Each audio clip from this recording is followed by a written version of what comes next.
À la suite de propos de Donald Trump après l'accord. Donald Trump, dans sa citation relayée par le média, se présenterait comme quelqu'un qui a maîtrisé la situation, la guerre, alors que sur le terrain, la dégradation ne fait que s'accroître. Cette citation de Trump, devrions-nous la considérer comme une provocation vis-à-vis des signataires, des pays? Devrions-nous penser que c'est une humiliation à l'égard de nos présidents, particulièrement le nôtre, Félix-Antoine Tshisekedi? Je pense que dans les passés, nous avons connu de médiateurs comme Ketomire Massi et Agaperon. Nous avons connu Thabo Mbeki en Afrique du Sud. Et vous savez que l'accord signé à Pretoria, San City, nous a apporté ce que nous vivons aujourd'hui.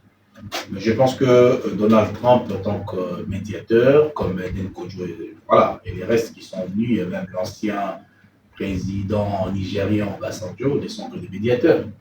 Donc, ils essayent de faire de leur mieux pour que ces deux pays puissent signer un accord qui est un acte juridique. Mais ici, je vais essayer de veiller la conscience de tout Congolais, comme vous le savez, depuis cette guerre d'agression qui nous a été imposée injustement, n'est-ce pas, par cette coalition Gando-Burundu-Rwandaise. Vous êtes d'accord avec moi, monsieur le journaliste, que la nation congolaise a encaissé une perte très très énorme en vie humaine, dont les femmes violées, même les hommes ont été violés. Mais aujourd'hui, nous savons que le Rwanda ne va pas respecter l'accord et n'allait pas respecter l'accord. Ça, on le savait. Même les gouvernements savaient que le Rwanda n'allait pas respecter l'accord. Mais ici, il était question de respecter toutes les procédures diplomatiques.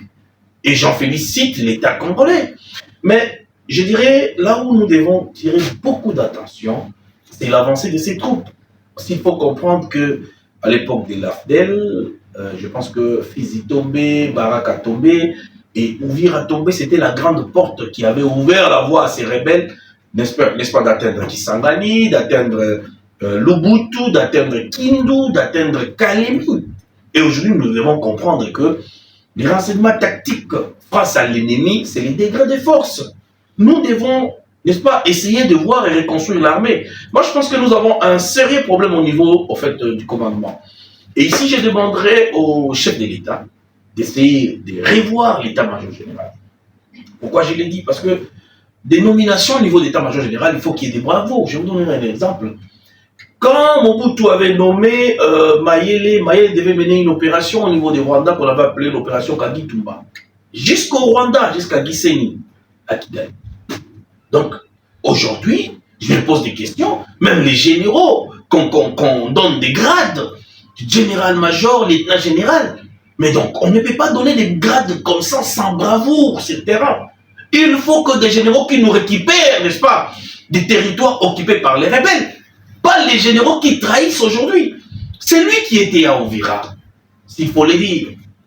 Nous avons appris, il s'avérait, je parle bien au conditionnel, que le Messie avait déjà infiltré les éléments 1-23 qui se sont rendus aux FARDC. Et ce sont les éléments-là qu'il a intégrés dans les FARDC. Et ce sont les éléments qui ont créé, n'est-ce pas, des tensions entre les FARDC et les Ouazalem. Vous vous rappelez que ces rebelles n'étaient même pas encore au niveau de Ouvira, mais Ouvira et Sekoyaki depuis Kana. Vous devez comprendre que la guerre ici avec les Rwandais, elle est psychologique. Parce qu'il y a des gens qui sont venus avec des bombes arrêtées par la population pour créer la panique ou semer la panique dans la population. Ils ont crépité des balles dans Ouvira.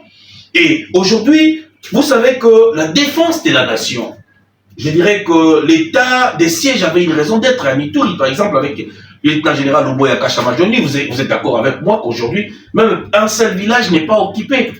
Parce qu'il est dans la vision du chef de l'État, c'est un patriote qui a, n'est-ce pas, juré loyauté et bravoure à la nation, qui continue de faire face au CRP. Mais je vais dire aux Congolais qui me suivent aujourd'hui, même les CRP, alliés du M23 AFC, mais si Luboya a fait échec à ces AFC et je dirais M23 en Ituri, pourquoi pas un certain Luboya est chef d'état-major aujourd'hui?